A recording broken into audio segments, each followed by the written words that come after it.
What is good, all of our listeners and viewers? Welcome back to another episode of Games and Groceries. My name is Adam. And I'm Liz. And the Illuminati is just a cat in a swimsuit. Woo! We're here with episode 149, where we're going to be talking about, can we really define a video game, with our good friend, GameSimp. But first, we've got some segments for you. Yes, we do. Liz, you seem concerned.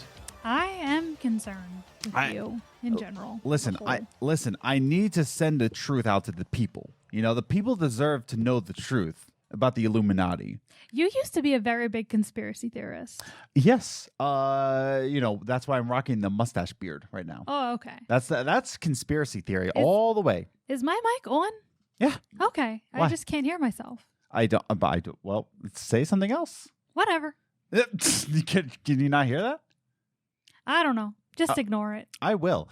Welcome back to another Games and Groceries. If you'd like to hear me and Liz just ramble on about random things, we got another podcast called What's the Biz? Its links are in the description down below. But yeah, we got a lot of show to cover here. So why don't we just go ahead and get started? Why don't we? Okay. Cool. Let's just do it. But before we do that, we just remind everybody that we're on social media. That's awesome. Social media at Gaming Groceries on Twitter, or you can follow us individually. I'm at Ace the Grocer. And I'm at Journey First. Or you can follow us on Instagram, where I will show some things on Instagram, I guess. You can follow us, Games Groceries, all one word on Instagram. But on all the social medias, you can also do the social media questions. Wow, social media questions. So I will ask you a question on social media, on Twitter, Instagram, even Facebook. And I will ask you a question pertaining to the topic at hand here on the podcast. And I want you to give your little feedback there. That's nice. Wow. But you can join our Discord. Wow, cool. So alongside of our Discord, we also have the social media answers over on the Discord. But, you get to chat with some really cool people, including our today's guests, GameSimp. He's on the Discord, but we also have Pricefield. Wow. We also have Commander Nikki. We have Felix Check. We got that Mike Fury. We got that Volt Supreme. We got that Twofer. We got so many people. We got that Andrew Wilson. We got so many people. Got so many people there. So many people. So definitely join us on Discord if you want a good time. Chat up with some people. So there they are. And if you're watching us on YouTube, definitely click that subscribe button and the notification bell so you know when all these episodes come out. Isn't that nice? Wow, cool, awesome. But if you're listening on some audio versions, definitely leave us a review on your favorite audio platform. Platform. Just do it already. My goodness, just give us a review. Go give us a review on Home Depot if you want to. But with all that said and done, why don't we just get started? Okay. All right, let's just go ahead and do that with our first segment, Movie Minutes. Movie Minutes is a segment that we talk about the movies that we watched in the past week, whether it be on Netflix, Hulu, or HBO Max. And we like to give you a recommendation or not a recommendation. Here on the Games and Groceries podcast, we have a 5-point scale of how to give you a recommendation on a movie. We start with avoid at all costs, pass, enjoyable, solid, and perfect for us. So this week's movie is actually coming to us from Netflix. It came out a good while ago. Came out April 30th, if I want to say, but probably something like that. Yeah, we just kind of ignored it, but we just thought that we would want to give it a review. So it's a Netflix movie. It's a Netflix original movie, and it's called Mitchell's vs. the Machines. Wow! All right. So let's just get into what we gave it out of our 5-point scale of a recommendation, and we'll explain why. So Liz, go ahead.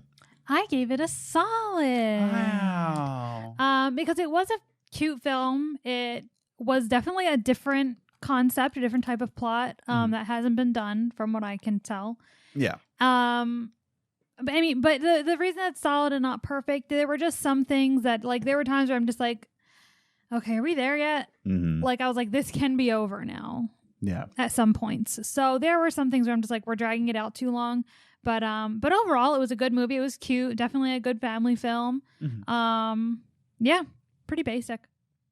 I also gave it a solid, more on like what you kind of just said, where it's a solid recommendation. I definitely recommend this movie.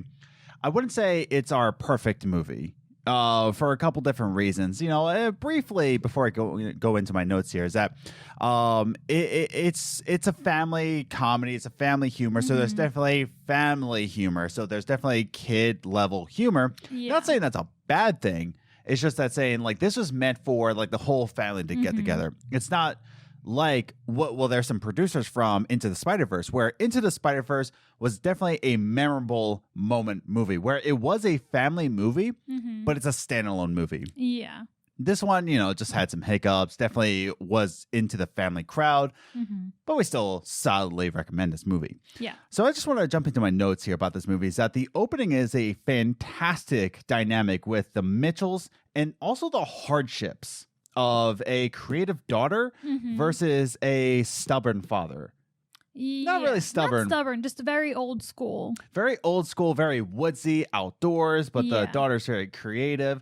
But the opening really shows how the family dynamic is. Like how the mother relates to the son, how the son relates to the daughter, how the daughter relates to the father, like a full circle. Yeah. How the dog relates to everybody. Oh my gosh, I love the dog. Yeah. Dog is the star. Oh yeah, dog is the star as always. But I thought it did a really good setup for how the family works and how the family function and the circle and what relationships work with what. Yeah. I thought it did really good with that. What do you think? Yeah, no, I completely agree. Yeah. And I think it was very relatable, where the father's trying to do his best, but the daughter's trying to do her best.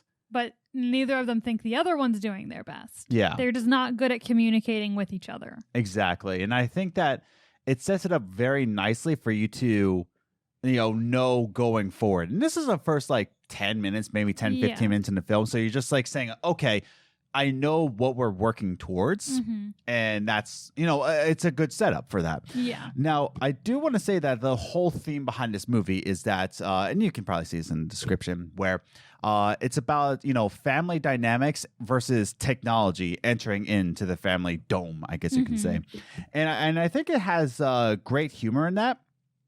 But I also think it's a very creative look for a dysfunctional family, but like dysfunctional in the way of just like it's a family that you would look at and say they're a mess, but they work with each other. Exactly. But how technology kind of relates to all of it.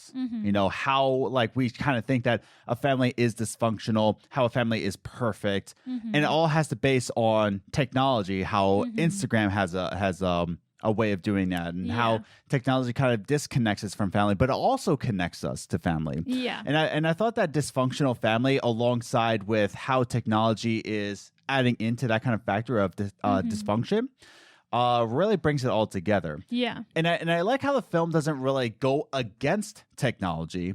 It doesn't go against it, but it just says like, it gives a question like, are you a dysfunctional family? Or are you not communicating well in the right circumstances? If that makes any sense. Yeah, I think that makes sense. Yeah. What do you think? On what? On like the theme of like technology and dysfunction and all that. Again, I didn't think that deeply about it. Yeah. I'm more of solid as they're showing you, like, it went on the typical lines of like, technology can take it too far. Yeah. And it could destroy it was like one of those theories of like, robots are going to take over. Yeah. And this is how. Exactly. And I thought that, and again, the movie does make great points that technology does help people. Technology helps a ton of people, but we take it too far. Yeah. And we blame technology for that. But is it really technology's fault in the end? And I like that kind of question for it. And my final note is that it's a very adorable way to show how we can bring families together. And how we can connect. Even if we go far away from each other, we can still connect with technology and how families can really come together. And what is your definition of a perfect family? I thought it was an adorable and creative way. However, like I said, there's just a lot of, average humor to it. Yeah, the humor wasn't anything new. Exactly. It was definitely like a kid-friendly kind of movie, which, again, not a bad thing. No. We're not saying like, oh, that's why it's not perfect. It's just that it's not for us. Yeah. Which is why we always define it as perfect for us. But yeah, I think this movie was just cute, adorable, you don't walk away from it like a memorable movie. The producers were behind, Spider-Man Into the Spider-Verse as well as the Lego Movie, which are both movies that are very memorable. Like they leave a mark in you. Yeah. This one, I'm not saying it doesn't. It just doesn't leave an impact. This one I can say that when we have kids, I'm not going to make it a point to show it to them. No. I'm not going to go out of my way to watch it. And if we did have kids now, it's not something that I think I'd be able to watch multiple times in a row. Yeah. But I think it's a good movie. It's a good movie, but not one. It's not like other kids' movies where, like, usually when we rate kids' movies, I say if we were to have a kid, I'd be fine watching this 1,000 times because when you have kids, it's what you do. But with this, I don't think I could watch it that many times. Yeah. But I definitely recommend it. If you do have Netflix, I would say check it out. Yeah. It's definitely got some great moments. Definitely the dog is the star. And it really pulls at your heartstrings. I'll say that much. It definitely pulls at your heartstrings for a lot of different things. And I think it hits you the hardest if you're an adult. And I think it will hit you even harder if you have kids. So, but yeah, that's our brief recommendation of Mitchell's versus the Machines. Do we recommend it? Yes. Did we absolutely adore this movie? Kind of, So that's it. That's our brief review of Mitchell's vs. the Machines. But definitely check that out. It's on Netflix. But yeah, that's our brief review. But why don't we go into some gaming news? Okay. All right. Let's just go ahead and do it. Let's just jump to it with our second segment. Top 3 Gaming News.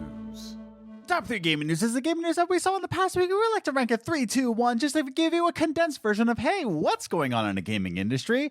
There's a lot of things that are happening. Oh, no. Okay. Well, Are you okay over there? No. Yeah, so a couple honorable mentions is that, Stadia says they're doing fine. That's about it. That's nice. The only honorable mention. It was just like, there was that, and it was like, there was a couple different things where I was like, it's not really news. It's just more of just like, we're doing fine. We're doing fine over here. That's it. So, but yeah, Google actually came out and said like, everybody's saying that we're not doing good, but we're doing fine. Stop saying that we're not doing fine. That's all Google said. Which I'm sure they are. If you're a Google Stadia fan, that's you. You're still a gamer. I don't care what you play on. I don't care what you play on. Just play on Stadia. Play on anything. I don't really care. Anyways, so let's just jump into the number 3 gaming news. This is about the PS5, and you're definitely gonna get one very soon. No. So this is a little interesting little tidbit here. When I say interesting, it's actually coming from the Sony CFO, who actually has to say that you're not going to get a PS5 until early 2022. Dang. There's still going to be stock being put in, but it's going to be very low stock. Okay. So let me just jump into the quote right here from the article. All the articles are linked down in the description down below. This is actually coming from the CFO of Sony, which is Hiroki Totoki. Did I say that right? Hiroki? Yes, maybe. I don't know. Yeah, Hiroki Totoki, who has to say, I don't think the demand is calming down this year. And even if we secure a lot more devices and produce many more units of the PS5 next year, our supply wouldn't be able to catch up with the demand. We have sold more than 100 million units of the PlayStation 4, and considering our market share and reputation, I can't imagine demand dropping easily. So he gathered together a couple different analysts of the video game industry and had them say like, hey, listen, we're low on parts here. We're not finding any semiconductors, and there's actually a rumor that the PS5 is actually going to go into a remake, like kind of a remodel, so that they can make more PlayStation 5s. But more likely, the chance is it's going to be in low production all the way into 2022. What makes this interesting, Adam, you might ask? Well, that's because CEO of... Cool. Thank you. Thank you. Cool. Nice car. Anyways, so the CEO of SIE, Mr. Jim Ryan, had to say like, "Oh no, don't believe it, because every single month of this year is going to get better and better. We're going to make more units, and everything will be fine by fall, and you'll be able to get little Jimmy his PS5 by Christmas." Mm-hmm. The CFO said, "No." Pretty much going against what Jim Ryan said. Yeah. So, Liz, what are your thoughts? I'm fine with it because it gives me more time to save up. For one. Fair. Yeah. Yeah, I mean, at least they're honest about it. Mm-hmm. It worries me that they're considering remodeling so they can make more, because that makes me worry that it's not going to be as good of a system. Like, usually when they do a remodel of a new system, it's to make it better. Yeah. Whereas this is to make more production, which means they're rushing. So that worries me a little bit. But other than that, like I said, I have time to save up. So I'm good. Yeah, the plan is to make 14.8 million units in the fiscal year, which is starting in April. So April into, the end of the fiscal year, which is March 2022, they're planning to make 14.8 million. And I think they sold 13 million. Okay, yeah. I might be off on the number here. But, it's going to be in low demand. They're probably going to do a remodel of the system. So, keep a lookout for that. Mm-hmm. But, there's PS5 games and like there's Returnal and, of course, Ratchet and Clank. But there's not much for it just yet. So there's not really a rush. Yeah. I haven't gotten any next-gen system. And I'm not trying to say like it's a shame if you did. I'm just like, there's no rush, we'll get there eventually. And we'll get there eventually. Be patient, everybody. But that brings us to our number 2 gaming news, which is about our good friends at Ubisoft. Ooh. And how they want to make more free-to-play games. Oh. Were you just trying to predict what I would say? Yes. But Ubisoft wants to make more free-to-play games, everybody. They want to do it. Woo-hoo. Now. Give me that microtransaction money. The Helix store in Assassin's Creed is not enough. More money. Oh. Is what they said. Yeah. And I'm going to get into that in just a little bit. But earlier this week, on Tuesday or Wednesday, Ubisoft came out and said, like, hey, we want to make more free-to-play games with existing IPs. Talking about a free-to-play game of Far Cry, free-to-play Assassin's Creed, free-to-play Splinter Cell, free-to-play Rainbow Six, all this stuff. They want to make more free-to-play titles. And if you don't know anything about free-to-play titles, it's not necessarily free because there's microtransactions. As soon as you boot up a game that's free, there's always microtransactions. So you can play it for free, much like Fortnite, but you have that option of buying more things. Or you have, like many, paid premium games have microtransactions here. But here's the thing. Not a lot of people like that. Yeah. They didn't like it. They didn't like it one bit. And so they yelled and screamed all into the air. And so they just said, like, Ubisoft actually came out with this statement that I'm going to be reading here. And I'm actually going to be defending Ubisoft on their decision here. So, again, they want to do more free-to-play, and because they want to stir away from the 3 to 4 premium games per year, right? So then they had this statement here after people were angry. This is coming from a representative who says, our aim is to continue to deliver premium experiences to players such as Far Cry 6, Rainbow Six Quarantine, Riders Republic, and Skull and Bones, which when's that game coming out? To name a few, while also expanding our free-to-play portfolio and strengthening our brands to reach even more players. So they did come to say that, like, this is just to reroute them, that they're not going to say it's less premium games, but they're going to put out the same amount of premium games, premium being Far Cry 6, Rainbow Six Quarantine, another Assassin's Creed title. But in between, they want to do free to play. Now, before I go into my thoughts, what do you think, Liz?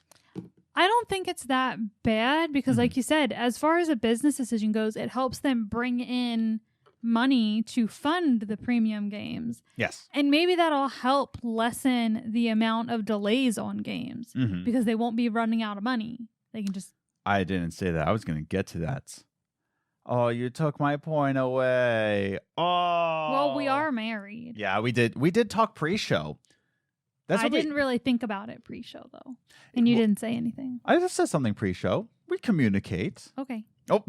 Well, we communicate, but I'm saying I don't remember you saying anything. I didn't remember you saying that. Yeah. But anyways, any other thoughts? Nope. Okay. But yeah, that was my point, is that like it does open up more money to make premium games. Mm-hmm. Because here's the thing. You may not like free to play. I don't play free to play. Yeah. I don't buy any microtransactions. However, there are people who do.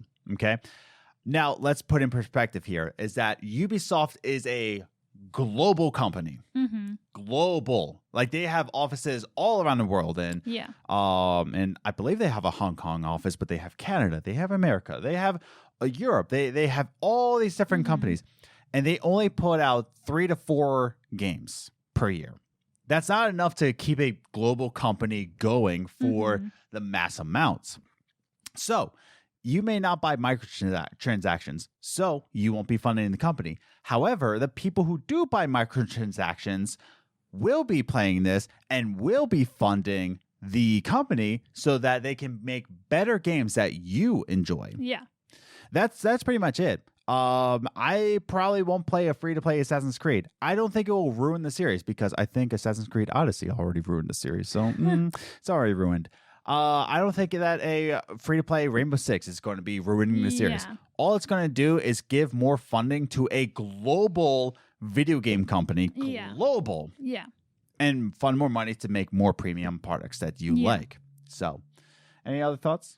Yeah, I mean, like you said, it's going to fund everything else. It doesn't affect anyone as a Ubisoft fan. Like, you don't have to play the free-to-play games. Right. No one's forcing you. And no one's forcing you to buy the microtransactions. We do not help. Yeah. When companies do that, we just get a free game. Yeah. But, you know, like you said, it's if, you know, someone does use those microtransactions, like, I know microtransactions are big with, like, the younger boys who play video games. They will spend all the money they have on microtransactions in Fortnite. Yeah. So that they'll do the same thing in these games. So you don't have to play these games. Right. But recognize that these games are going to help you get the games you want. So calm down. So yeah, let Ubisoft do them, or just don't fund Ubisoft. Yeah. That's on you. Who cares? Okay, so we only have a little bit of time because I want to get to our guests, but here it is. Number one gaming news. It's about Jet Set Radio Future. It's about Jet Set Radio. Might be coming back. It might be coming back to a reboot. Might be coming back to a remaster. Might be coming back to a remake. I don't care. But so I'm just going to sit over here and look pretty and let you talk.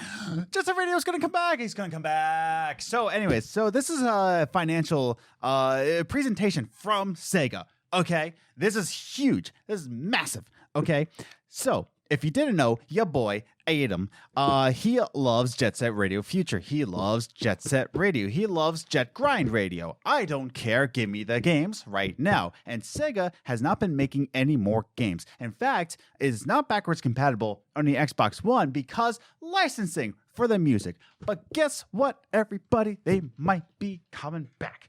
Here's why. So, Sega recently did a financial presentation with investors, and they did a translation, which they went to Sega Sammy, and with that, there was a little slide here that actually pointed out that they want to remaster dormant IPs. And why do they want to do this? Well, because if you didn't know, Sega wants to make a super game, okay? I want to make a super game. We don't know what it is. They also want to make a first-person shooter game, like kind of a sci-fi game and whatnot. But they need to fund their transactions. They need to bring in money to invest into their super game. How are they going to do that? Well, in this slide, which I will bring up, or actually Liz will because she's editing this. As we bring up the slide here, there is a slide that says, hey, we got some dormant or ignored IPs that can actually work in this system, okay, in today's market. So in this slide, you'll see examples of active IPs. You got Phantasy Star, you got Football Manager, you got Persona, you got the Yakuza series. But then next to that, you have examples of past IPs or dormant IPs that will work in today's market. And would you look at that? The number 2 is Jet Set Radio. Jet Set Radio, Jet Set Radio, Jet Set Radio. Okay, but they also have Crazy Taxi. They have Panzer Dragoon. They have Virtua Fighter, Altered Beast, Shinobi, Streets of Rage, which I thought they just made a Streets of Rage 4, but I don't know. I don't think that was Sega that did that. I forget. But Jet Set Radio is one of them. And this can go into 3 different categories. They can either remaster this game, because please just remaster Jet Set Radio, because then they could also go into a remake. Please don't remake Jet Set Radio, okay? It had an art style. It was gorgeous. If you remake it to make it, really good graphics, you're going to lose that art style. Stop what you're doing. Go get help. Go get a therapist if you want to remake Jet Set Radio, okay? Or it can reboot and saying reboot the entire series, okay? So all these different dormant IPs, including Crazy Taxi, Rez, Knights, Virtua Fighter, House of the Dead, all these are in the possibility, including Jet Set Radio. All of these are in consideration after a close look and examination of the market, the actual IP, to either go into 3 categories: remaster, remake, or reboot, to fund the company so that they can put into the super game that they're trying to make in the next 5 years. But Jet Set Radio is part of that conversation. Okay, it's not official. Okay, it's not official. We don't need to panic here. Nobody needs to panic here. Are you panicking? Are you panicking? No, I'm panicking. I know, because Jet Set Radio Future, it might be coming to Jet Set Radio. It might be a Jet Grind Radio. I don't care. But it could be coming back, and this is big news. Liz, what are your thoughts? Yay. Yay is right, because Jet Set Radio could be coming to the Xbox, it could be coming to the PlayStation 5, it could be coming to PC, it could be coming to all these things that everybody can be saying like, oh, what makes Jet Set Radio so good? Well, you can find out. You don't need a Dreamcast. You don't need an original Xbox. You can just play it. And then you could be like, Adam, you were so right about Jet Set Radio. I haven't been able to play because my Xbox broke down, and I've been searching far and wide for a functioning, and Jet Set Radio and Jet Set Radio Future are fantastic games. Might make an Evolve video when I calm down, which will be in 5 years. I was going to say a couple months when I calm down about this. Maybe around Christmas. If this news comes true, I will make a Jet Set Radio Future a video on the Evolve channel. Yeah. If this is all true, and it is true. If we get an announcement that Jet Set Radio is getting one of those remake or a remaster, then I will do that. Yeah. But this is all in conversation. This is all in consideration. These are all dormant IPs that could work, but they still need to look at everything and see if it can work. But Jet Set Radio Future will work. I'm telling you right now, it's going to work. At least in this household. I'm telling you right now, if this comes into fruition, I'm not going to be focusing on any other games. That's it. We're done. We're over. It's done. Tony Hawk's Pro Skater Remaster, gone. MLB The Show, gone. Night in the Woods, gone. Jet Set Radio Future, all day, every day. What about Oxenfree? Gone. What about Oxenfree 2? Gone. All gone. How about Floki? Gone. Throw them out the window. But we need to get to our guests. Yeah. So you have no thoughts on this, do you? Not at all. I can. This one was in here purely for Adam. I run the show. I run the slides. I run the news pieces. I'm like, number 1 gaming news. I don't care. Like, there was plenty of other stuff that could have gone to number 1. And I was like, but like this is the most important thing for Adam. I'm so psyched for this. Anyways, so let's bring on our guest right now. We're actually going to be talking about the Epic versus Apple case and how they put on a definition of a video game. And can we actually put a definition of a video game? So, you know him from our audio-only podcast and, his YouTube channel, GameSimp. We're going to bring him back on. He doesn't have a camera on, but that's fine. That is okay. But we want to bring him on to discuss this piece. So if you didn't know him before, now you know him now. Let's just bring him on. Our good friend, our good guest, it's GameSimp. Coffee time. All right, everybody, we are back with our good friend taking a vacation from YouTube, but that doesn't matter because he's on the show now, so he's technically back on YouTube. But the technicalities, it's GameSimp. Hey, what's up, everybody? GameSimp, you're back on the show. Last time we had you on, it was audio only, and we didn't get to see your face. And now we're back to video, and we're seeing a little picture of your face. So, so it's all good. How you been, though? I've been good. Just life. You know what I mean? Like just doing that. But yeah. Yeah, we were talking pre-show a little bit about life getting in the way and all that, but people have been asking like, where's GameSimp? Where's he's at? I need more simp action is what they're I'm pretty sure that's what they're saying, quote unquote, simp action. Definitely. Of course. Yeah, I'm on the Twitters. But but Game, we want to bring you back on the show. So but I definitely wanted to talk to you about your thoughts on this particular case here. Now, because you're a college student and you got smarts where I don't. Of course. Yeah, totally.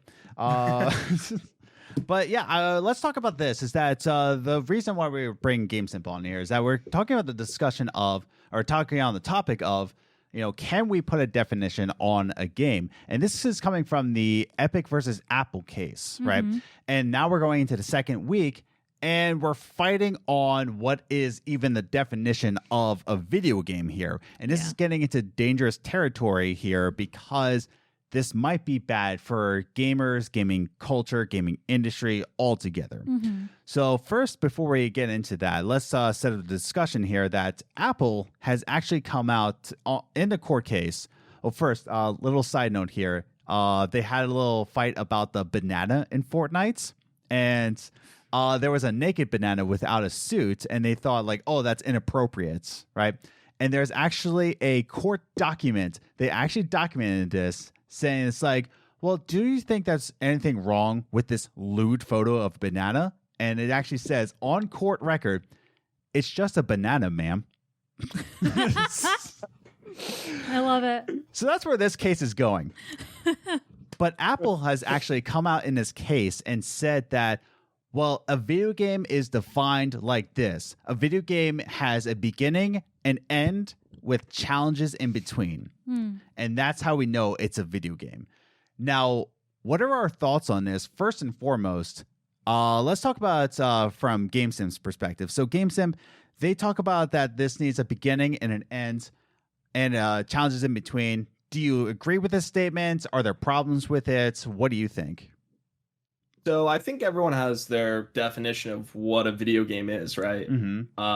It kind of depends on who you ask, Yeah. For example, someone like me who's really into single player stuff, they might jive more with this definition you've presented or that the case is presented.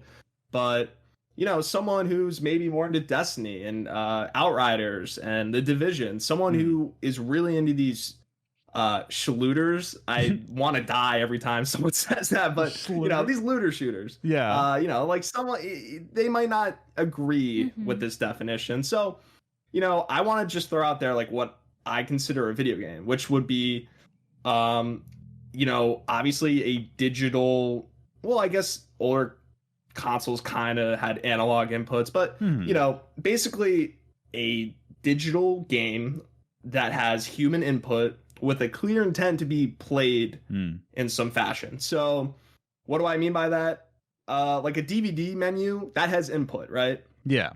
That's not a game. I mean, you can make it a game if you're really bored or you're just kind of, weird like me. You might want to do that. But I wouldn't consider that necessarily intended to be played. It's a menu. It's utility. It's getting from point A to point B, right? What about those old DVD games of kids games? Do you remember those? I do. Oh, yeah. Well, I mean, I guess that would be a game, right? I don't know. Right. But yeah, so, we hear a lot of arguments in the industry about, like, is something like, let's say, Heavy Rain. Is Heavy Rain a video game? And I believe you guys are fans of Heavy Rain, right? Oh, of course, yeah. Yeah. Oh yeah, the little painting up there. Yeah. Yeah, I always remember that the painting. But yeah, I would say it is a game because it has human input. So it has a player with clear inputs. You walk around in that game, you basically just walk around and look at things, but there's human input and it's intended to be played. So that's kind of my definition of a video game. So it's a little bit more broad than what's presented in this case. But I would say their definition, a clear beginning, a clear end, and then challenges in between, I would say that's more like a definition of just a game in general, meaning like sports are games, right? Football has a clear beginning, kickoff or whatever. I'm not like huge into sports, but you have kickoff and then, the game ends clearly. We're not in a prolonged like game of football right now. Right. But, and then the challenges in between are things like, it's fourth down. We gotta get to the touchdown or sports. But you know what I'm saying here? Like, that's a very traditional answer to what a game is, and that kind of transcends video games. So I just think that's interesting. Yeah. Liz, what are your thoughts when we look at Apple's definition that a video game, like their definition of video game is beginning, end, challenges? I definitely agree with GameSimp where you can't really define a video game that. And my mind automatically went to Life is Strange, where, there's a clear beginning and a clear end, but there's not really challenges. I would argue differently. There are decisions. Which are challenging. But they're not challenges. There's nothing that you need to beat or overcome. Yeah, there's some like puzzles, sort of. Like I'm thinking of like the first episode and but the first they're not necessary to get to the end of the game. Right. That's what I mean. There's nothing standing in your way from getting to the end of the game. You could say nothing most of the game if you wanted to. I think. I don't remember. But anyway. And so that's kind of where my mind is. That there's no real like challenges in the sense that they're saying. And to go with that, it's I forgot where I was going to go with that. Yeah. But yeah, like you can't just define it that way because even like Candy Crush. Is there an end to Candy Crush? There's like an ongoing, like they always add levels, but there's always no adding. So in these days of games, you can keep adding levels. So a game doesn't have to end. So even then, you have a clear beginning and some challenges, but there's not always a clear end. My definition of video games would be an active digital form of entertainment. You have to be active to get the entertainment. Right. Whereas with a movie, you're not active. So it's kind of like the same thing that GameSimp said, but just in different words. But it's something that you have to interact with to get that entertainment. I think my thoughts on this is that I think in a court case, we might not agree with their, like it's too broad, it's too general, and I think that's what they're trying to do, is that they're trying to make this general point of view of video games because one, they're trying to win the case, and two, in a court case, you can't really have philosophical answers. It's always just got to be like clear cut to the point. But they also have to be truthful. They also, it's not. They don't have to be truthful because it's a court case. So, it's like, I'm saying that it can easily be contested. We just did it within a matter of seconds. Yeah, which is why we should be lawyers at this point. Absolutely. Better Call Saul, baby. We haven't watched it yet. Well, I've only seen like a couple seasons. But... Yeah, I heard it's really good, but it's so good. We're just getting to Ozark now. Okay, we're getting off track here. Off track. Way off track. But anyway, so my thoughts on this is that like I see where they're coming from, and I see that they can't really say it's like it's a digital format, but I see where they're saying beginning, end, and challenges in between. But like we said, I think games have grown so much that it transcends, like what you were saying, it transcends anything at that point. Can you even say that about, like you said, Division, but can you even say that about a game like well, I'm jumping ahead of myself here. But I do agree with what Apple is saying, but I think it's a old school way. Yeah, it's Yeah. they're in the mind, they're only thinking of older games. Yes. When games were still new. Yes, they had a clear beginning, clear end, and there were challenges in the middle. Mm-hmm. But now a lot more things are considered games. There are a lot more different genres of games. Mm-hmm. So yeah, I think you're right. They're just thinking of a very old style of video game creation. Which actually brings me to my second point here, is that they actually compared apples to oranges, or as we like to put it in the Apple case, Roblox and Minecraft. So in their definition, Minecraft counts as a game, even though, well, there is an end. You beat the Ender Dragon, sure, but you know there's challenges in between. But they compared Minecraft is a game, but Roblox is an app. And what they said about that is that Roblox is an app in the way of you create a profile and you go into other games. It's a game with a collection of games. If you don't know what Roblox is, it's just kind of like, oh man, that is hard to explain. It is something, okay, so I'll just say what Apple said. Like, it is something that you create a profile, you enter into the world of Roblox, and you consume other people's creation of, you know, their content. So that's why they're calling it an app in a similar way of YouTube, okay? You create a profile and you go into YouTube where you find other people's creations, and therefore YouTube app. So they're saying Roblox is not a game, it's an app. But those are two such different things. Exactly, but they're putting it in the same category. Well, that's why they're not a video game company. Well, they actually Apple is. Okay, well, Bungie is a division of Apple. Well, then they should consult them in this case because they're having horrible arguments.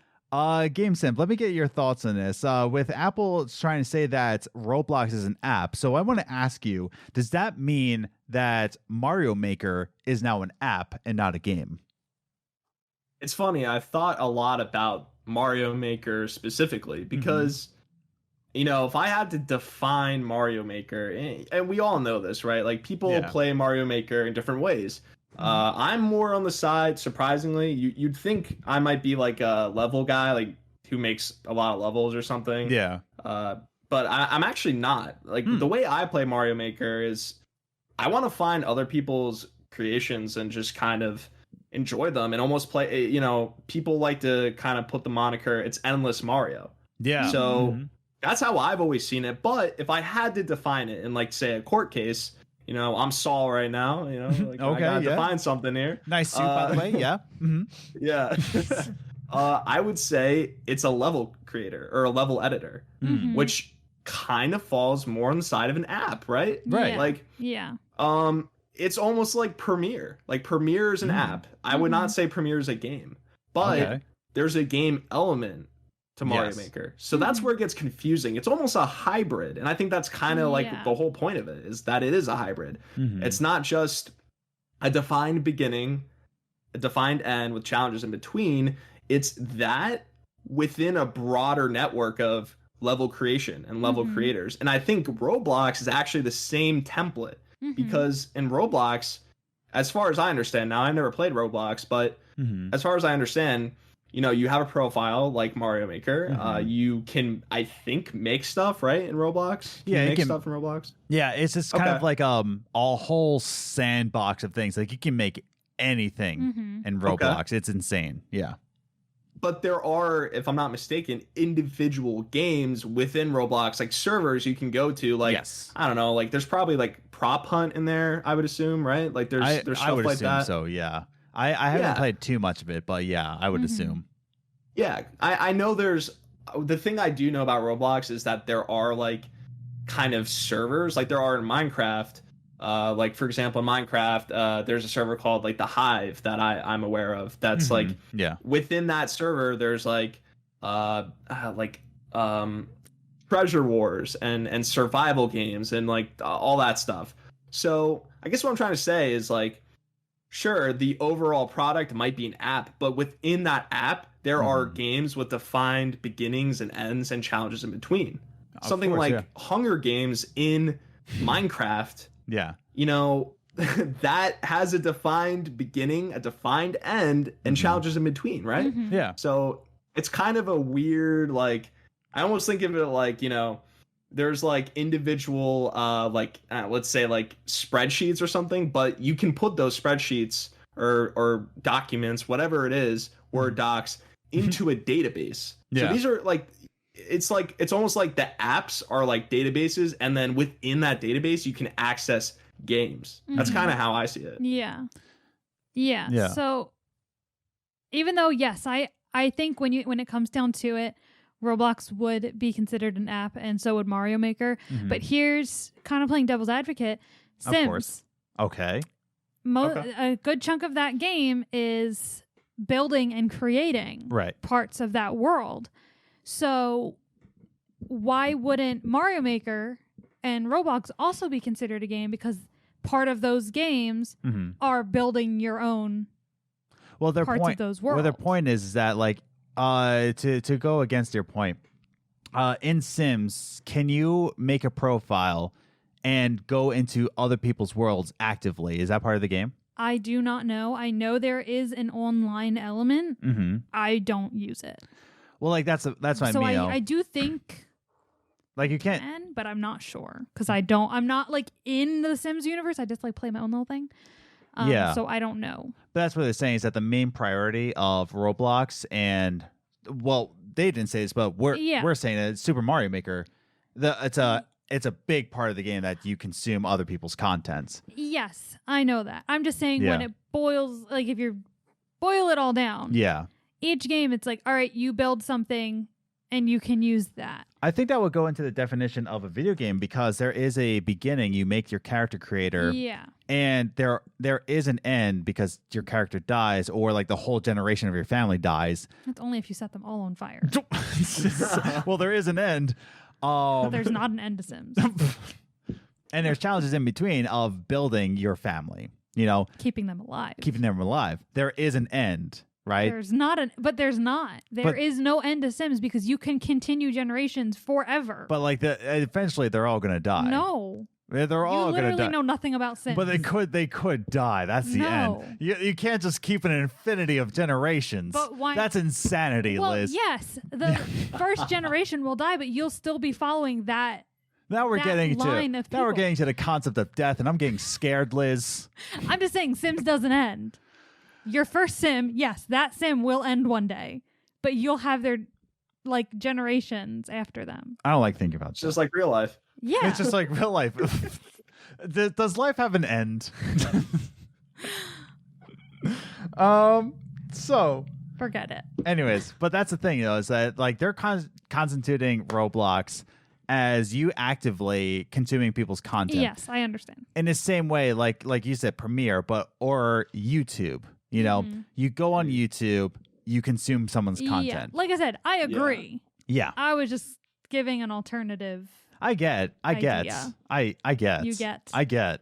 But that's the thing, is that like they're trying to define Roblox not as a video game, because they can put an app like Roblox on the iPhone, which is what Epic was saying. Like, well, you have games like Roblox, but Apple's saying no.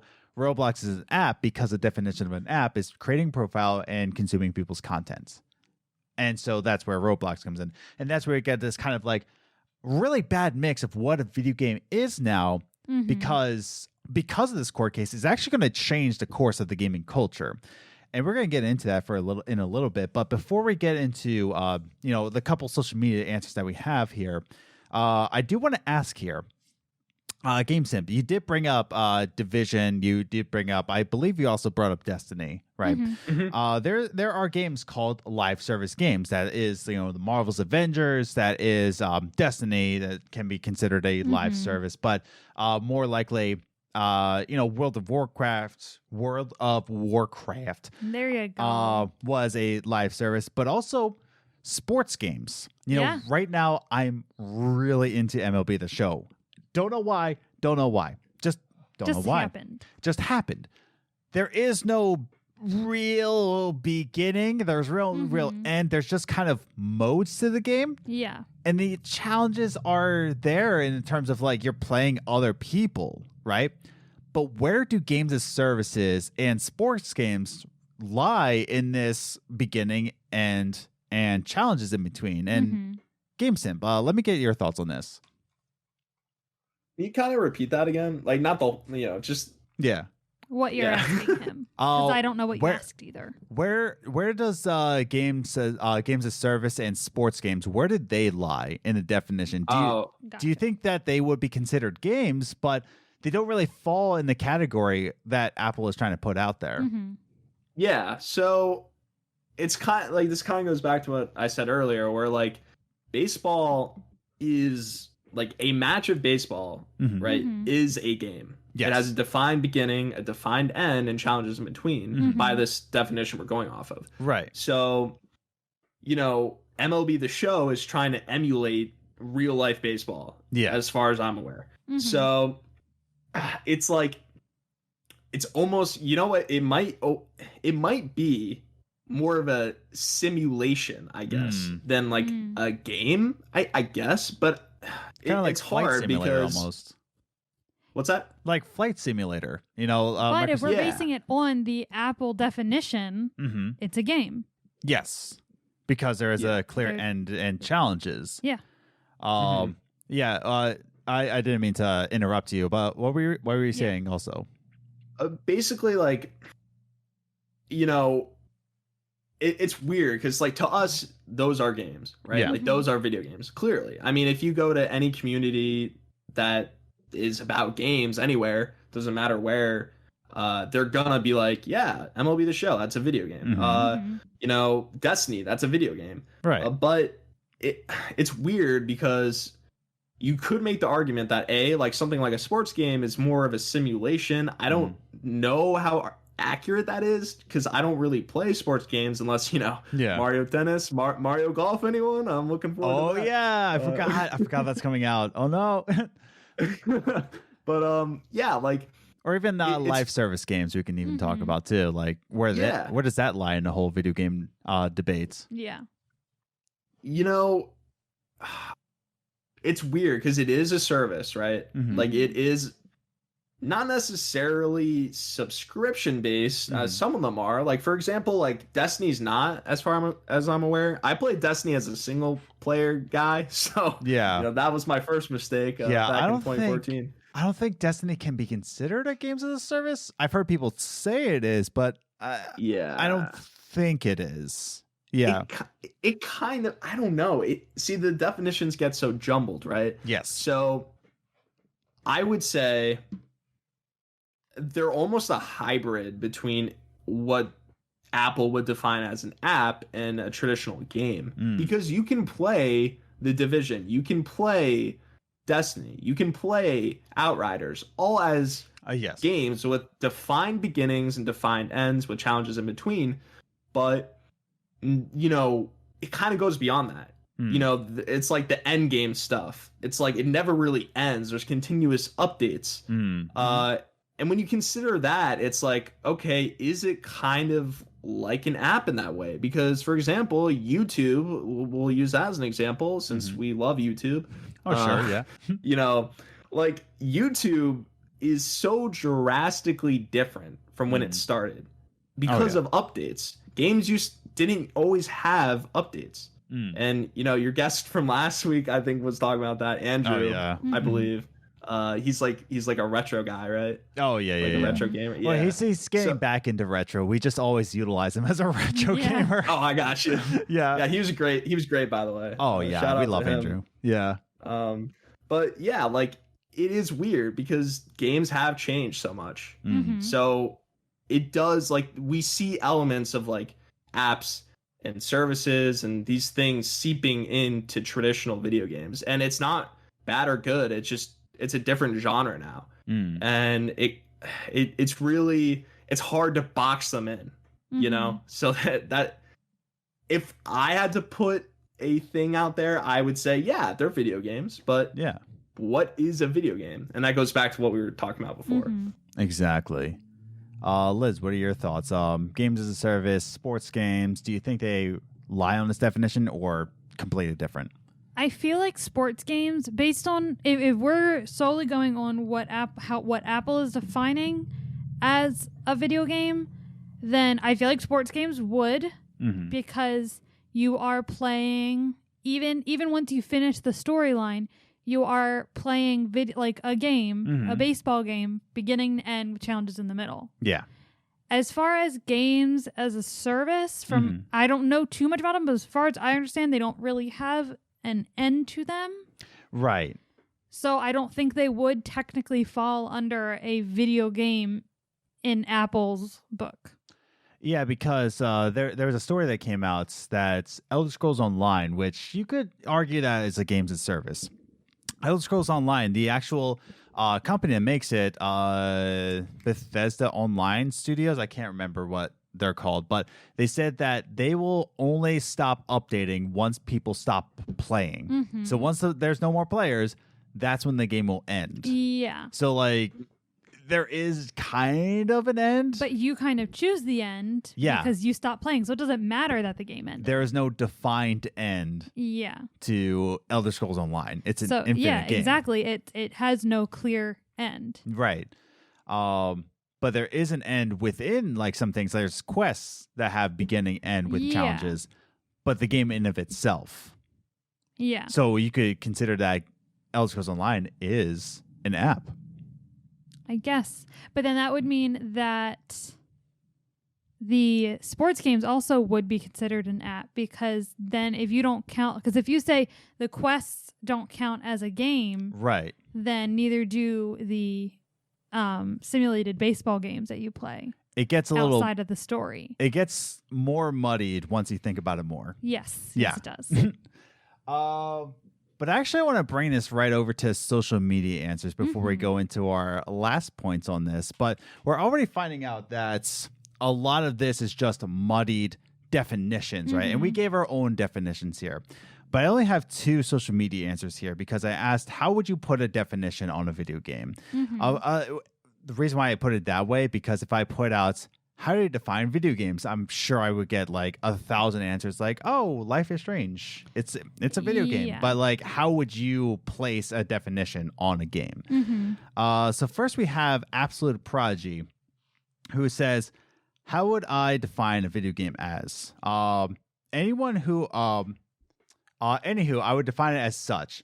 Is it a game? Yes. Which, again, like we need to know what a game is before we define it as a game. Yeah. Can you play the game? Sure. Yes. Is it a digital format and not physical? Yes. And I think that's the important part. Then video game.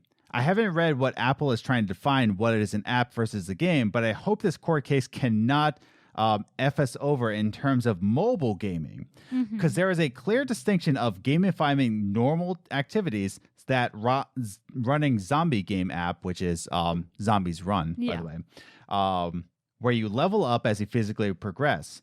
I hope they make a clear distinction of a game that can be an app, but an app isn't always a game. So GameSimp, what do you think about his answer when he says that, is it a game? Can you play the game? Is it a digital versus physical? What do you think about this? I think out of all of their points, I think the digital versus physical kind of is the most kind of, the one that sticks out to me the most, because it is a good point. Like,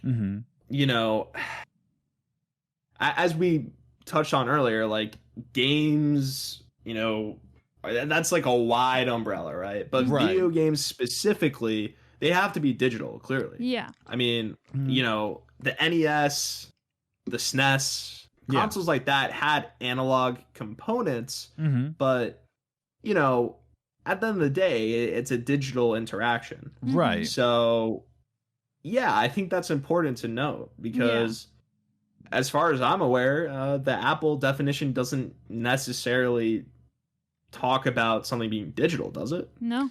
Not that I'm aware of. Maybe I didn't read the full documents. Maybe they did say digital, but from what I got, they just had this one clear-cut answer, like beginning, end. They might have said digital, and I might have missed it. So it's probably someone in the comments saying just like, you're an idiot, and you'll never be a lawyer. But but yeah, no, I think the clear definition of like, is it a digital format, not physical? Yeah. Then yes. And then he says, I hope this court case cannot F us over in the terms of mobile gaming. And we kind of touched base on that, like between an app and a game. So they can actually like twist the lines and just say like, oh, this isn't a game, it's an app. Yeah. So it goes into this definition. You know, it's another muddy thing. Yeah. Do you have any other thoughts about this? No, I don't think so. Yeah. Liz, do you have any thoughts? Not really. He basically, I mean, I agree with the digital part. That was part of my definition as well. It had to be, you are actively interacting with a digital entertainment. It has to be digital. Because if it's physical, then you're just playing a game. Yeah. Like you did when you were a kid playing outside. Yeah, totally. Now let me read Commander Nikki's answer, who has to say, the answer is hard because it could borderline be gatekeeping, depending on the wording. And I don't want to make that distinction between the two, being a game versus an app. Like I'm sure some intense gaming dude bros would love it if Candy Crush and the likes were considered not a game, of course. Yeah. And I think it really comes down to what Absolute Prodigy said, that there needs to be less of a line of, can a game be an app, but an app is always a game. So there needs to stop being a distinction between, is it a game, is it an app, is it a sandwich, or is it a hot dog? Yeah. You know, technically, if it's on your phone, it's an app. Well, that's where it gets into mobile gaming. That's what I'm saying is that it's kind of like what he said. It's games on phones can be apps, but not all apps are games. But if it's an icon on your phone, it's an app. Would xCloud then be an app? Yes. But I can play Rainbow Six Siege on my phone. Yeah, but it's an app that allows you to access your game on your phone. But so the game within the app is a game, but the app in of itself is not the game, but the game within the app is the game. GameSimp is. See, this is like the helpful part of swimming in the gray. I can understand all these complexities. GameSimp is a hot dog a sandwich, or is a hot dog an app? Well, you know, I would love if hot dogs were apps, but that'd be great. Because in that, I mean, then you know we're proving the simulation. You know what I mean? Right. Exactly. If a hot dog is an app, then we're in a simulation. Exactly. Yeah. What were you thinking about Commander Nikki's answer, though? Yeah, it's you know, Apple is really just leading us down like a strange road, like with the app versus game thing. And I think she has a good point about that because, you know, like, okay, at the end of the day, video games are software. Right. Which are kind of, I could be wrong about this, but aren't apps, that's short for application. Yep. Yes. Which is also short for, if I'm not mistaken, software application, right? Yes, you're correct. So everything's an app, technically. Yes. So when you and I did this for you, Adam. Okay. I started downloading Ghost of Tsushima earlier. Hey. I'm downloading an app, technically. Yeah. A software application from my library on PSN. Right. So it just kind of dawned on me with Nikki's answer. Like, I'm like, aren't these kind of like, isn't everything an app? Yeah. And then you access a game through an app. So just what like is xCloud. Apple's argument? Yeah. Yeah. So it's like, everything could be an app. Yeah. But then what defines, like, what is a game as soon as you click on it? But are you clicking on the app or are you clicking on the game? It becomes muddied. The game is formed as an app. Yes. Whereas, like, when we were younger, you'd put a disc in, that was the game. Yes. Whereas now you're downloading software onto a system. Is the disc an app? No. Okay. But you're downloading software onto a system. It's a Nintendo cartridge an app. I'm gonna punch you. Is marriage an app? Oh my goodness. But yeah, the definite, and that's my point in getting into kind of our our closing thoughts here is that my point in saying all this and the way that people are trying to define a video game, the way we're trying to define a video game within sports games, live services, Roblox, hot dogs, marriage, all this stuff, Nintendo cartridges, it becomes so muddied and so confused. And what, like Nikki said, it could be gatekeeping, saying that, well, now Candy Crush, not a game because it's an app. And it becomes like gatekeeping part of that. My question as we go into closing thoughts is that, do we think that this whole case, the case in between what is a video game, what is an app, Apple versus Epic, Epic trying to make video games, Apple trying to take away from video games, this is a high-level court case. Apple being a mega corporation and Epic also being a mega corporation, this is going to come down on us. Do we think that this trial will be good for gamers and the industry in the end, or do we think that these muddy definitions will lead to a lack of trust from higher authorities? Because again, we're just trying to define a video game here, and with the way Apple and Epic are fighting it over, do we think this is going to end good for the gaming industry, or something that's even the higher authorities are going to be like, see, you can't even define it, so we got to really come in strong on this one. GameSimp, let me get your thoughts. So I think, I've no skin in the game here, right? Yeah. Pardon the pun. Okay. But, Oh, I thought you were talking about skin. Like, I was like, In that's the the skin. game. No, the game. Adam. I was like, you Because don't we have talked about skin? Adam. I'm tired. I had a long Clearly. week. I had a very You long thought week. he didn't have skin. Listen to What's the Biz. I talk about how long of a week I had. Yes, you have skin, as we all can Of tell. course. But you were saying, But yeah, so, I can't help but feel, and again, I'm not an expert on this this case, right? If you want some like legit stuff, go to Richard Hogue. I believe you guys have brought him up. He's great. He's like I think he practices business law, which would apply here. But he has a YouTube channel. I forget the name of the channel, but the show is called Virtual Legality. yes. And he's a really smart guy, so shout out to him. Go check out his stuff. He would give a much better conclusive take on this than I can. But just my personal opinion here is that if Epic wins, as far as I understand, if Epic wins, it's basically saying, all right, Apple, like, you have to have our game. Yeah. Whether it's a game or an app, I don't, that's a loaded question these days. Right. But, Yeah. You have to have our product essentially on your storefront. Mm-hmm. Now, the United States operates under common law. That's our judicial system. So what that means is like precedent is key. So when we have decisions like, we can name a bunch of historical cases, but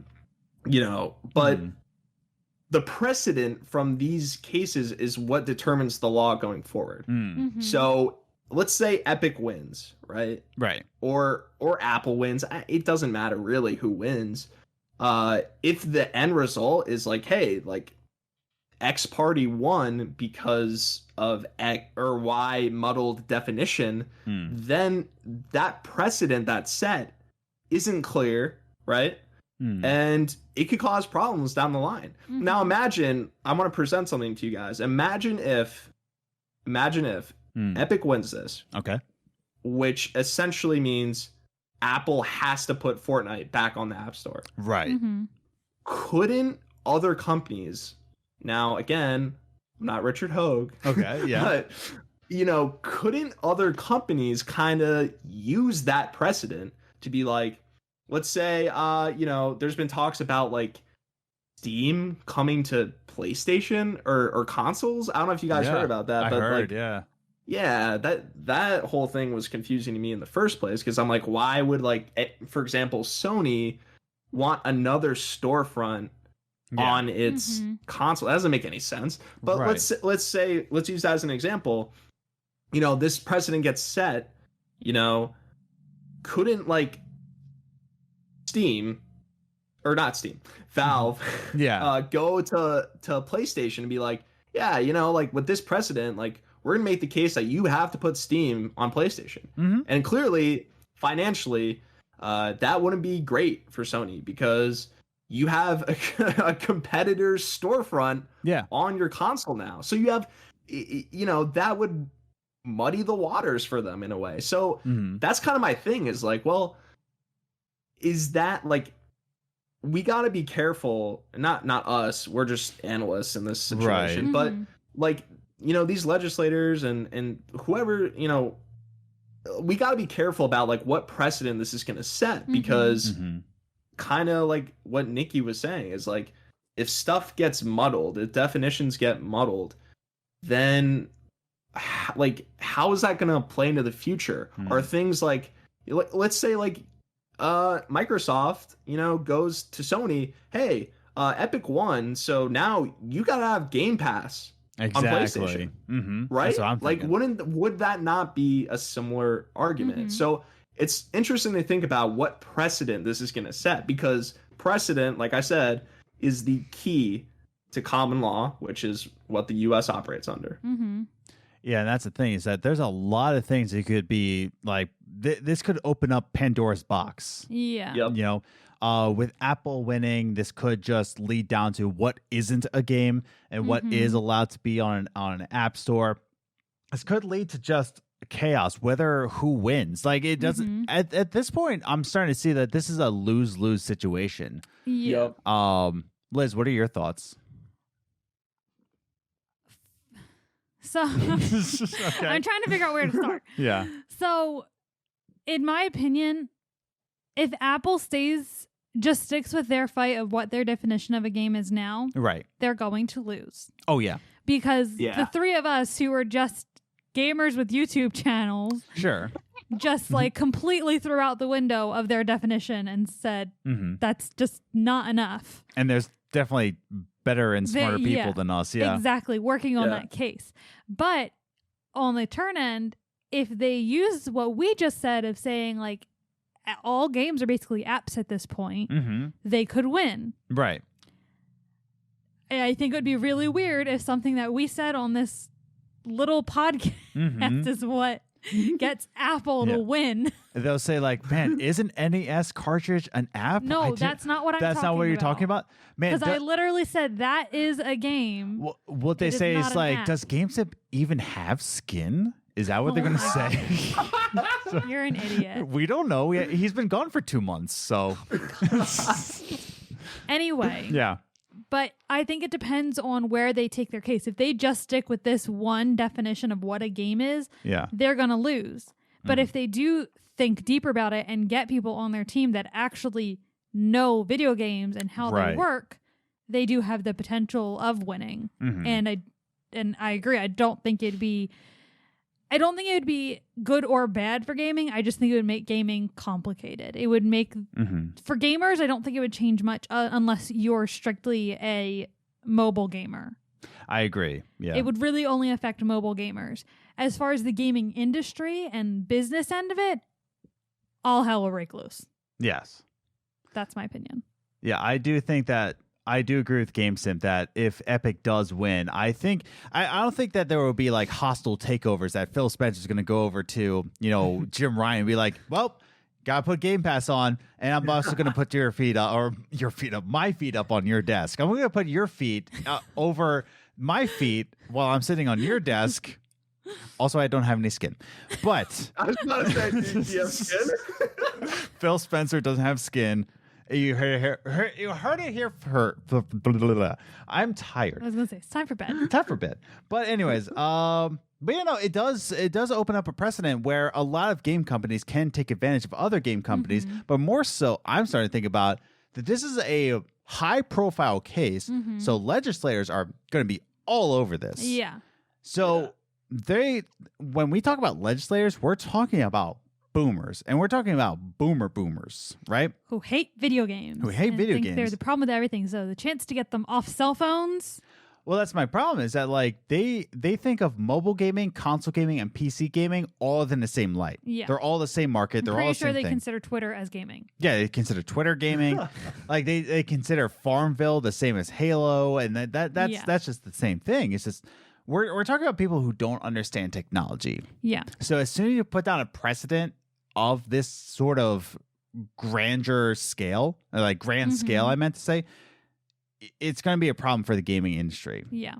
I feel like it's going to be a lose-lose situation, and we're going to have to deal with the consequences. But then again, do you want to put it out there that we've been dealing with a precedent of games are violence for decades. Yeah. And we've gotten through that. So gotten through that, still going through it. And it's all a mess. But I kind of would go into closing thoughts at this point. So me and Liz will give our closing thoughts. GameSimp, I want to give him the last words here. But, bringing this all together, let's give our final thoughts here. But I do want to point out that the way I want to think about it is that as the industry gets bigger and bigger and bigger, like this is, I don't want to say that this is bigger than the gaming industry ever thought they could be since 1985, but it's getting massive. On the second piece of gaming news that we had this week, that Ubisoft is making free-to-play games, right? And the reason I'm saying is that because Ubisoft is a global company at this point. They're global. But as the industry gets bigger into the global scale, when things get bigger, that's when definitions get blurry. And when definitions get blurry, that's when things can be taken advantage of. Things can be taken to court, and definitions of video games might be put into law. It actually might be put into law. Like, probably. This is what a video game is. In fact, Food Theory, which is also game theory, said that the definition of a sandwich is in food law. Like, it's a law now. It's so ridiculous. It is. But that's the thing, is that a definition can be put into law because of how grand of a scale the gaming industry is. And my final point is that if the gaming industry does not agree on a definition of what a video game is, if the games industry doesn't agree altogether, then the law will define it for them. And that's the dangerous part, Liz, what are your closing thoughts here? I kind of already said my closing thoughts. Oh. Like in the last point. Well, talk about how handsome I am. You're very handsome. Oh, thank you. That can be your closing thoughts. But no, I completely agree that they need to come to a decision, but at this point it's out of their hands. There's already a court case. It's going to be defined, right? Kind of like what GameSimp said, it's going to end up being a common law thing after this case. It's going to decide it for them, which is difficult for me as someone you describe who swims in the gray. Oh, you do. Like I just take deep dives down there. Yeah. And I don't think there can be a clear-cut definition of what a game is. It's always going to be missing something. There's always going to be a loophole to what they're saying, or they're going to be missing something and leaving something out that is considered a game. Right. So it's going to lose either way. Exactly. But yeah, that plus what I said in the last question is my final thoughts. GameSimp, let me get your final thoughts. Yeah, I mean, gosh, it's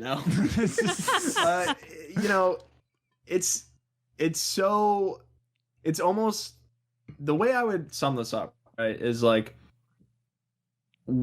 this was not something people were really I mean, like, I've heard people talk about, like, oh, what is a video game? Like that whole philosophical thing. But we're taking a very almost philosophical question and it's becoming a legal matter, right? We're trying to put a label on something. We're trying to box something in, define things, and that, that's what you do in law. But at the end of the day, it's like,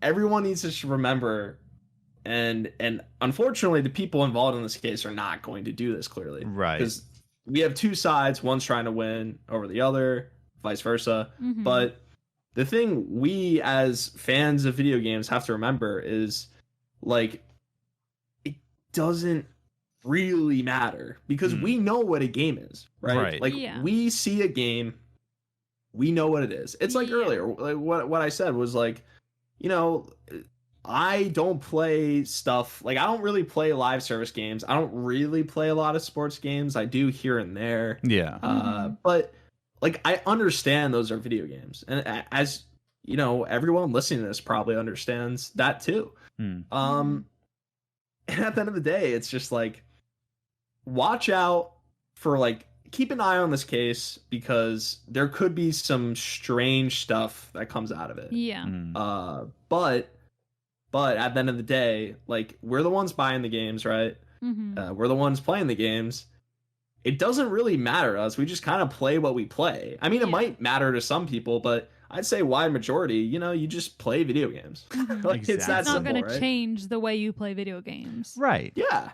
In the same Yeah. way of just like violence in video games, like Yeah. you're still going to play Tetris. But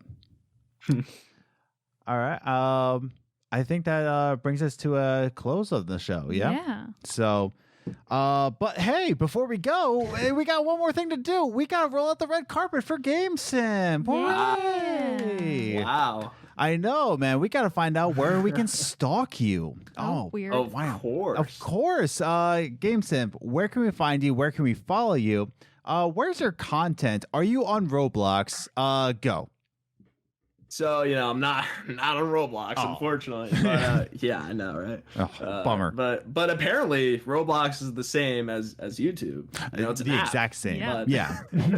But I'm at YouTube. YouTube.com/GameSimp, I think is the hyperlink. Yeah. I think last time I was on the show I said that, and that actually wasn't true. Oh, because really? I didn't actually set up the custom. You know how you like set up a customized like hyperlink in YouTube settings or whatever. Yeah, like I said that and I realized, oh yeah, I didn't even do that. But good news, I've done that now. So cool. There you go. Nice. Yeah, that's my main thing. YouTube. I've as we've kind of joked about, I haven't uploaded in a while, but there's some stuff. There's some stuff in the pots doing around. We're on a simmer right now, but you know what? That stove might be high soon. You know what I'm saying? But right.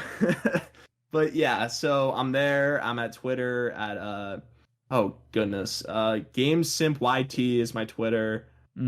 Twitch, I've never used, but if you want to go there, I mean, I'll meet you there. It's just GameSimp. No caps, just GameSimp. One word. Nice. And I think that's all. That's all my stuff.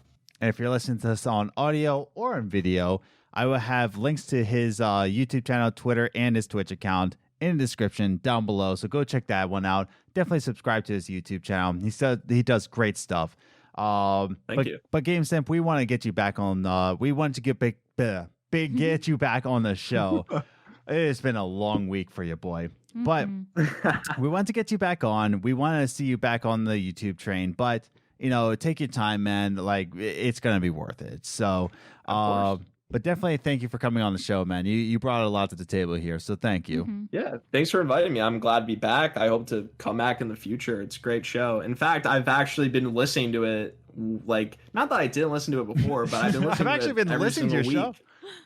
So dang. I'm kind of I'm a fan now. What can I say? Hey, I appreciate you, man. Like, and that's why. By the way, are you Guitar Raven? So that is my gamer tag / PSN name / old. That's like a what do they call that? A pseudonym. Because I was gonna say, like, I saw that there was a Guitar Raven who left a Apple review, and I was like, I wonder who that is. And I saw like, oh wait, I see that he has a Twitch account, Guitar Raven. I was like, that was GameSimp. I solved the mystery. But man, that was me. But thank you so much, man, for coming on the show. Like, honestly, like it's always a blast having you on. But stay in tune for his show. He's gonna come back on YouTube sometime soon, but tomorrow might be 10 years from now, but he'll be back. So But definitely thank you for listening to this week's Games Groceries podcast. You can always check us out on Twitter. You can check us out at Gaming Groceries on Twitter or Games Groceries, all one word, on Instagram. Check out our latest video on our Evolve channel. It's all about Oxenfree. Wow, cool. It's on there. Hooray. Check that one out. But be sure to stay tuned for the next week's episode. Actually, next week's episode is going to be our episode 150, Ask Us Anything. Hooray. Woohoo. Ask Us Anything show. Hooray. So stay tuned for that one. But we hope you're staying safe out there. We hope you're doing well as we're quote unquote reaching the end of the pandemic, which not the end.